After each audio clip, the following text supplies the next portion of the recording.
Good evening, this is Melissa with thestockswoosh.com, and tonight I'm going over a gap up. Surprise, surprise. I'm actually going to review a gap up today. I don't normally play gap ups myself. However, I find it very interesting to go over NFLX and the significance of this because it's important. Because NFLX is a player, all right, in the market. It's a mover and a shaker. And it's been in a downtrend now for a while. In fact, let's go back. Before we even look at the gap, let's just see what's been happening with this thing. All right, let's just take a look. It had earnings out on Thursday. And I want to talk about what happened. Now, if you remember NFLX, geez, I was playing this thing back around, it was in the 60s and 70s. How long ago was that? Here. It was back in 2010, actually. It was 2010. I was playing this, and at the time I was doing all kinds of gaps on a regular basis. Now I just really stick with bearish gaps, but I can read bullish and bearish gaps extremely well.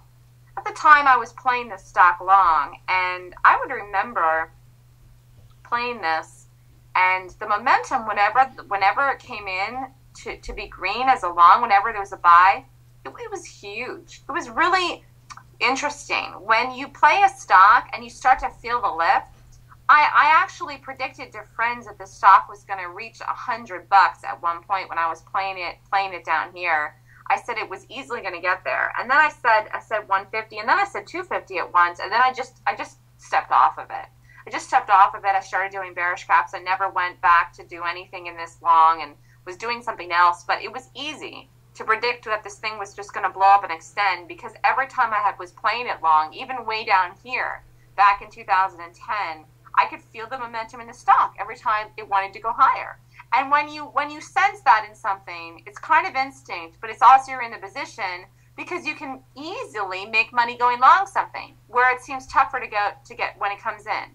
I don't know if that makes any sense, but when there's force in a stock to give it a lift, it happens quick and fast and hard and furiously, and you can make money in it easily. It's the same thing when something's weak. It's the opposite, okay? And I could feel the lift in this thing every time. I felt like it wanted to go higher. I felt the lift in it every time I was playing it. I felt it was doing it. It felt like it was going to take off and go skyrocket to the moon. And it had so many gaps up in here that continued and continued, then eventually saw that 250, and it really actually ended up reaching $300. And at that point then, after this got topping in here over the 300 price point, it had the first gap down here that happened on the 18th of July. This was in 2011. And if you didn't take your position off in here, or some of it, if you had been long this stock for a while, then you really had to take it out in this gap down here. I know the bar is green, but this is a real professional bearish gap that happened and actually started. Or no, it didn't start the move. This started the move. But this was a serious one here that you had to take seriously. It doesn't matter that the bar ended up green. The gap was good, okay? It just failed on the day to play as a day trade. But this was a serious gap for the stock to change the trend to continue lower. It happened here, but it's not as noticeable. I mean, I notice it. But some people would have said this was holding in the 20. It still was a real break. But this was a bigger one, all right? So then it was on the move. This one was a big crash here that happened in September, and look, it just fell off a cliff. This was around 185.40, crashed down here and all the way down to 107, an $80 drop right in that less than 2 week time frame. 1, 2, 3, 4, 5, 6, 7, 8, 9, 10, 11. Yeah, like 2 weeks. 2 weeks it just dropped off, lost almost $100 of its value. And then it was basing out, and it really kind of found an area then around the 50s. Where was it in here? Yeah, after this gap down that happened in 2012, in July, in the summer, it kind of found a little bottoming area down here where it wasn't wanting to go any lower. Again, you don't pick bottoms when you're trading. You wait for an area or a reason for it to turn around. Now, where was that? This was a bullish gap. I didn't think it was a great one. Okay, so never could have taken this long. It had a gap up here. This is better. Still not good enough. Do you notice that it gapped down again after that? So it wasn't ready to go. Not here, and not here. What did this need to do to determine it was ready? Need to get over here. It started to do it in this actual huge day here. It actually did get over that in the trading of the day, not in the form of a gap, but it was a good sign that it was on the rise. And then when it started to hold in here and did a buy set up here and firmly traded over it, you knew it was back on the move. So what happened with this? It's been scooping up nicely for the last few months, had earnings out on Thursday and gapped up. Now, that gap up, I must tell you, was a nice gap and was a permanent fix for the chart for not forever necessarily, but for a long, long time. This, I always say that a move has to happen for the fix of the move in an actual bullish gap. This was a nice trading over this area. That's really where it needed to get over. If it had happened in a gap, I would have said get in on the gap.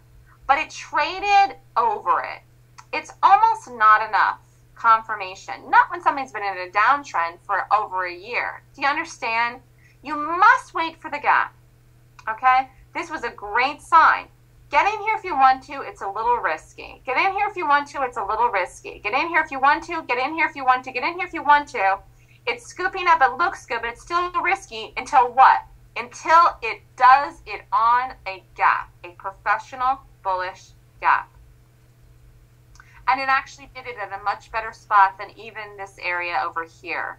Although it would have taken it if it had happened on a gap, but it didn't.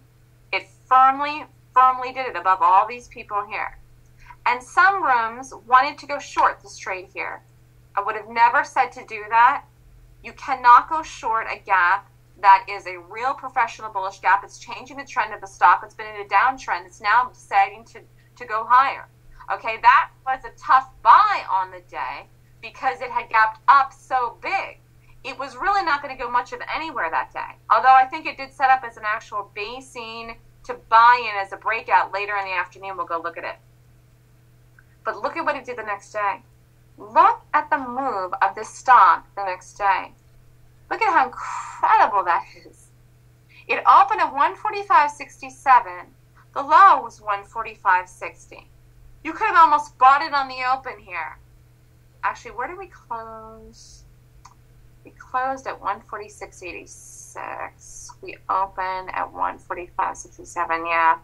Can't really say for sure. The numbers aren't exact here as far as where it opened from the close of the day before, but the point is that you could have almost taken it into the open, and it went almost $30.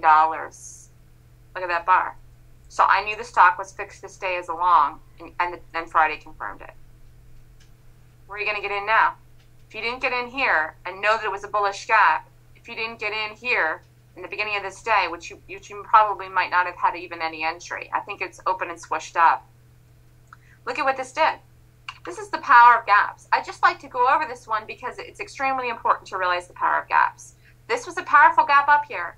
You don't short this. This isn't a novice gap.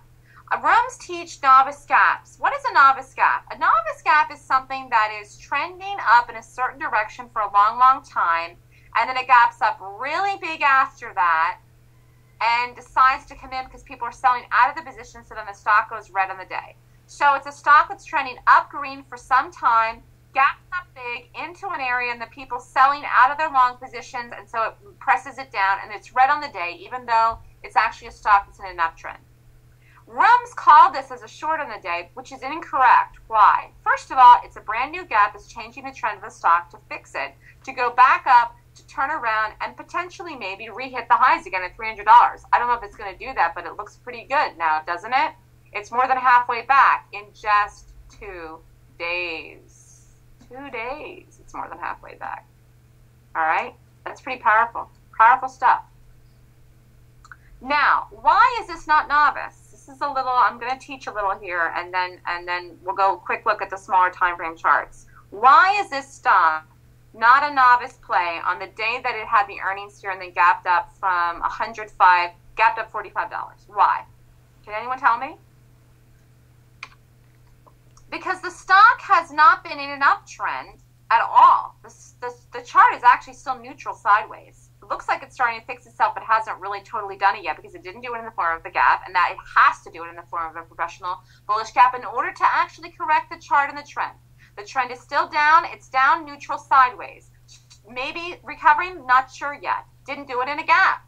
When the gap happens, it is in the formation, it's fixed itself, it's in place, it's there. This isn't going to go red on the day. It's stay away, gapped up too far, wait for a proper place to buy, or buy it on the day if you want to, but don't short it. It's not novice. It's not extended. I know it gapped up $45, but who cares? The only reason novice gaps work at all is because people are selling out of positions they're up a lot of money in long, therefore they sell out of them. No one is long this stock yet with a lot of money, therefore why would any selling occur on this large gap up? Do you follow what I'm saying? There's no extension. This is just a scoop. There's waiting. There's no extension. People aren't up $1 million here. Why would they sell out? This thing is just ready to turn around. People are just ready to get in to get up to $300 again. Then maybe it'll get extended and it'll sell out. Nobody's selling this day. Nobody's in it. No big money is in this here to sell this day, to take profits. Does that make sense? That's why this is not a novice gap, and you must learn how to read gaps, right? And you've got to get this stuff down as a trader, because rooms will call this as a short, and that is incorrect. This will never go right on this day. It's the first day of the gap. People are just buying and just getting in here. Who would sell out of this? This is just fixing itself. It's now today on the rise. And look what it did the next day, which just confirmed everything I said. I actually talked about this in my trading room the day of this. And I told everybody, we had a big discussion in it. We had a big discussion about it because in the morning, people wanted to short it. People were in other rooms and they called it as a short. I said, do not short that. That is a bullish gap. Stay away from it on the day or take it as a long. Don't short it. And do you know the next day it ran $30? Okay? This is what I'm talking about, people. Learn how to read this stuff properly. It makes a difference. Now let's quick go to the smaller time frames. Actually, let's just look at the 15-minute. Yeah, look at this thing. This was the day of the gap, okay? You could have actually bought it into this base here in the 15-minute and got it pushed into the end of the day. The buy was at 2 o'clock late. Kind of ran out of day here, got a nice push up. And actually, how would you have known it was going to do that the following day? Well, because many days when the gap doesn't work right with a nice fluid movement, the day of the actual gap, it will go the second day or the third day. And that's what happened here. And it gave no entry. It really, look at this. It opened and ran hard. In fact, let's look and see if this number was anything here. 145.65. Oh, right there. So you could have bought it on the open. Right here. This is a nice little support area. Look at this. The open here was 145.61. This is so specific, so exact. You'd have to be right on this thing. You'd have to be right on this. But you know, if you would, you really, really got paid. If you saw this the way I see this now, of course I don't do these things. I don't play long. I like to do shorts. Someday I may do longs. I mean, there I saw it. I see it. I see this stuff in my bearish gaps. But there it is in this, a $30 run. If you had bought this in the support. Now, here it's support. You can see it clearly. Here it's resistance. But it's the same thing. It's a flip then on the day that it holds. Do you understand that? Look at it. Wow.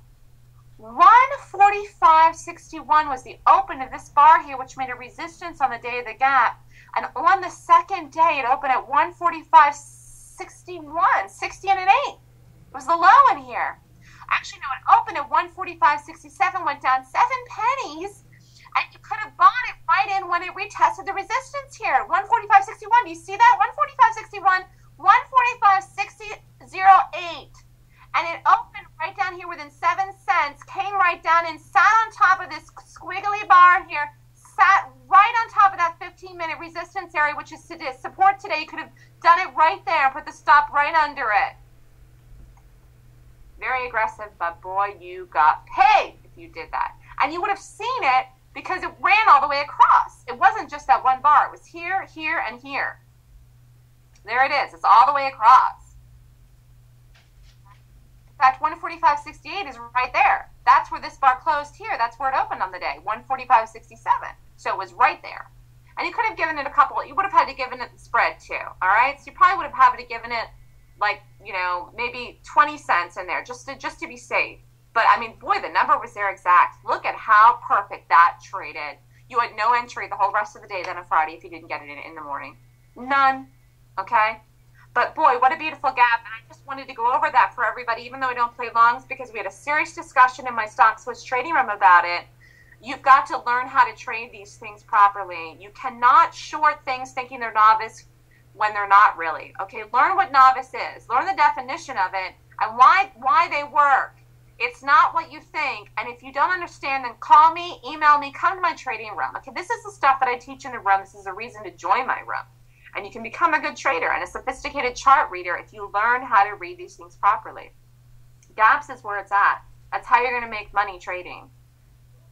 My name is Melissa with thestockswoosh.com, and if you're interested, please feel free to contact me at melissa@thestockswoosh.com. Thanks, and have a great night.